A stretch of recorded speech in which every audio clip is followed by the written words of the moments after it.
नमस्कार जय हरी मित्रांनो. आपण या प्लॉटमध्ये मार्चमध्ये म्हणजे टरबूज घेतले होते. अगोदर टरबूज काढून मार्चच्या अगोदर टरबूज लागवड केले होते. टरबूज लागवड केल्यानंतर मग ते टरबूजाच्याच बेडवर आपण भेंडी लागवड केली होती. हा 1 एकरचा प्लॉट आहे आणि त्याच्यामध्येच त्याच क्षेत्रामध्ये आता भेंडी एप्रिल मे जून 2.5 महिने भेंडी चालली. आता भेंडीचं प्लॉट संपला आहे. आता 8-10 दिवस झाले प्लॉट संपला आहे. त्याच्यानंतर आपण त्याच्यामध्येच काय केलं होतं, आपण तूर लागवड केली होती. आणि तूर लागवड केल्यानंतर ती तूर बी आपण तुम्ही बघू शकता कशी आहे. तर तुरीत काय झालं, आता या भेंडीमुळं त्याच्यात मल्चिंग असल्यामुळं खाली मेहनत करायला खूप म्हणजे ह्याच्यात ट्रॅक्टरची किंवा बैलाची पाळी हाणायला खूप जड होतं, कारण मल्चिंग असल्यामुळं काय चालत नव्हतं. आणि 6 फुटावर तूर आहे आणि 6 फुटावर पहिले भेंडी होती. आता तुरीमध्ये आपण सगळ्यात मोठा प्रश्न आहे शेतकऱ्यांना, तण झाल्यानंतर तुरीत कोणतं औषध मारायचं. तर आपण एक मिरा एकत्र हाणलं होतं बरं या तासामध्ये. मिरा एकत्र हाणलं होतं. याच्यानंतर ह्या आपण ते 2च तासाचा प्रयोग केला होता.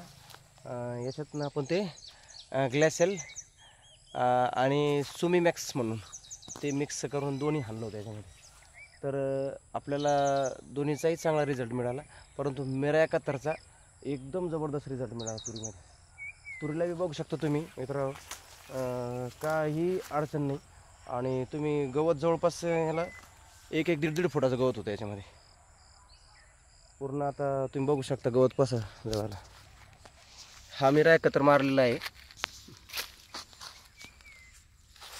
जिथं समजा एखादा अर्धा पानावर पडला ते पान जळलं, परंतु बाकीचं झाड जे आहे का एकदम जबरदस्त आहे. याची एक छाटणी पण झालेली आहे तुरीची, परंतु बाकीच्या तुरीच्या प्लॉटपेक्षा याची थोडीशी वाढ कमी, कारण तो तण जास्त असल्यामुळं वाढ कमी झालेली आहे. आता त्याचं तण मिळाल्यानंतर आपण त्याची मेहनत करून आपण व्यवस्थित त्याला डेव्हलप करू त्या प्लॉटला. आणि इकडं बघा गवत पुढं बघा कसं होतं.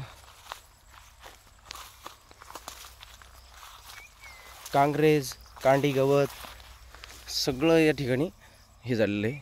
आणि तुरीला कुठल्याही प्रकारचं इफेक्ट नाही आला.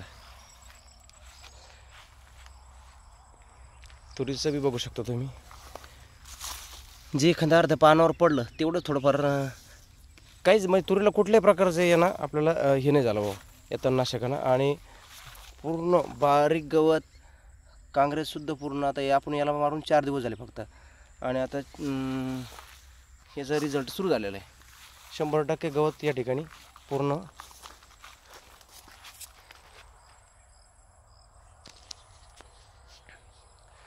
तर मित्रांनो, तुरीमध्ये आपण मिरा एकत्रही हाणू शकतो, काही अडचण येत नाही त्याला.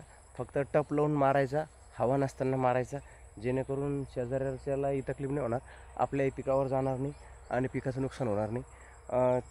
इतकं तणनाशक होतं याच्यामध्ये, तण होतं का बाबा याच्यात काय करायचं. घरचेसुद्धा म्हणजे आता याला डायरेक्ट रोटा मारा, परंतु याला आपण तणनाशक मारलं आहे, चांगला रिझल्ट मिळाला.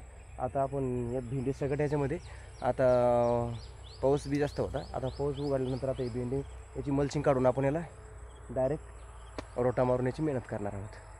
तर आपल्याला जर तुरीत तणनाशक मारायचं असेल तर मित्रांनो, तुम्ही मिरा एकत्रही मारू शकता आणि ग्लॅसेल आणि सुमी मॅक्स म्हणून तेही मारू शकता. त्यानं ही सगळं तण म्हणजे काँग्रेस सगळं गवत त्यानं हरळ, परंतु हरळ त्यांना जात नाही. हरळ यांना चांगली जाते. मिरा एकत्र हरळ, टाखळ ही चांगली जाते. तर तुम्ही दोन्ही औषध मारू शकता.